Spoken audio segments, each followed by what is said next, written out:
Siku zote mteja anapoamua kununua bidhaa ni kwa sababu ya thamani ambayo ameamua kuipata kutoka kwenye hiyo bidhaa, au ameshawishika kwamba kuna thamani fulani au kuna faida fulani ambayo ataipata kutokana na hiyo bidhaa au huduma.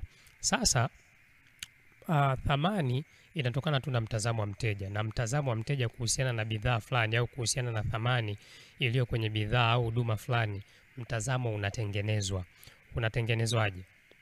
Kupitia masuala ya marketing, au wakati mtu anapokuwa anauziwa, matangazo huwa yanakutengenezea picha ya kuona bidhaa fulani na thamani kuliko nyingine. Mfano, nimeshika diary hapa. Unaiona hii diary? Hii diary unaweza ukaikuta tu kwenye duka la kawaida na imewekwa tu kwenye nylon hivi na ukaambiwa ni shilingi 5,000. Lakini unaweza ukaikuta mahali pengine haijawekwa hata kwenye kinylon, ila imewekwa tu vizuri, lakini imewekwa kwenye showcase fulani, alafu labda ikawa ina peni kwa pembeni imewekwa pale, imepuliziwa na perfume fulani.